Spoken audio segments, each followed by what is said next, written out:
Assalamualaikum warahmatullahi wabarakatuh. Perkenalkan, nama saya Hidayat Nur Wahid. NIM saya 220901501 101. Baiklah, di sini saya akan menjelaskan materi tentang pengaturan dalam manajemen. Yang pertama yaitu pengertian peraturan dalam perusahaan. Pengertian peraturan dalam perusahaan adalah peraturan yang dibuat secara tertulis oleh pengusaha yang memuat syarat-syarat kerja dan tata tertib perusahaan. Nah, adapun ketenaga kerja, peraturan perusahaan sekurang-kurangnya memuat satu yaitu hak dan kewajiban pengusaha, dua hak dan kewajiban pekerja, tiga syarat kerja, empat tata tertib perusahaan, lima jangka waktu berlakunya peraturan perusahaan. Kemudian peran dan pengertian manajemen dalam perusahaan.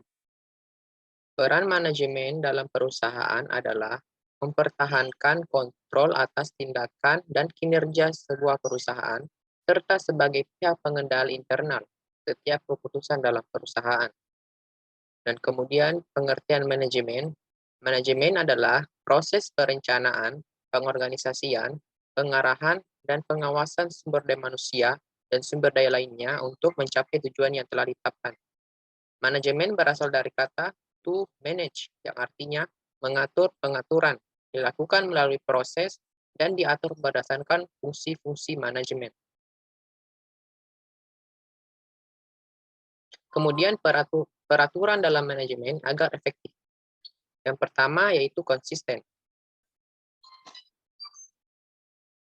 Konsisten ini adalah peraturan pertama yang juga akan diterapkan pada aturan-aturan lainnya sebelum pendekatan manajemen Anda bisa efektif. Maka terlebih dahulu Anda harus konsisten.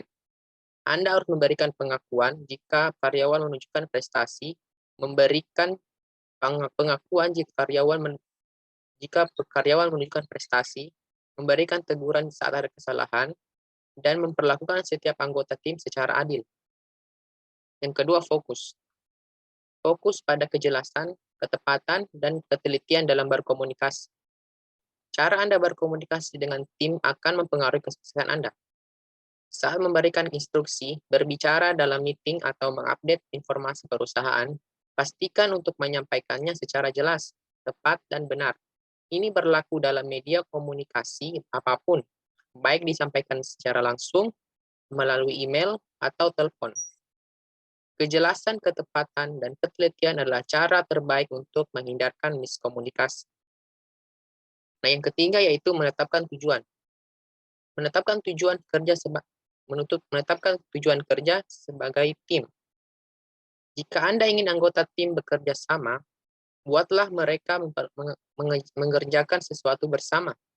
Menentukan tujuan yang hanya fokus pada departemen atau individu tertentu akan membatasi ruang gerak mereka dan kinerja anggota tim tidak maksimal. Berikan dorongan pada tim untuk fokus pada tujuan sehingga menginspirasi mereka untuk bekerja sama. Keempat, memberikan penghargaan dan pengakuan secara terbuka. Ketika anggota tim Anda menunjukkan prestasi, berikan penghargaan dengan bonus, trofi, atau hanya sekedar ucapan selamat. Hal ini akan membuat karyawan Anda merasa dihargai dan memotivasi rekan-rekan yang lainnya bahwa kerja keras mereka mendapat pengakuan. Ingat. Nah, yang kelima yaitu menjadi panutan. Sebagai seorang pemimpin, sikap dan perilaku Anda hendaknya harus bisa dijadikan sebagai panutan.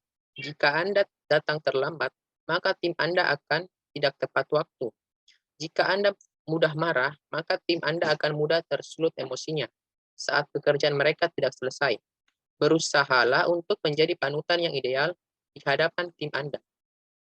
Nah, yang kemudian materi terakhir yaitu manfaat adanya manajemen peraturan dalam manajemen perusahaan. Yang pertama, memungkinkan perusahaan bisa berkembang lebih dinamis. Yang kedua, penciptaan dan pengelolaan kebijakan perusahaan efektif. Yang ketiga, peningkatan kualitas dan efektivitas melalui aplikasi yang lebih konsisten, akurat, dan tepat waktu. Yang keempat, menciptakan suasana kerja yang lebih baik. Dan yang terakhir, membangun hubungan baik perusahaan dengan karyawan dan juga karyawan satu dengan karyawan lainnya. Baiklah, cukup sekian penjelasan singkat tentang materi pengaturan dalam manajemen perusahaan. Mohon maaf bila ada kesalahan kata.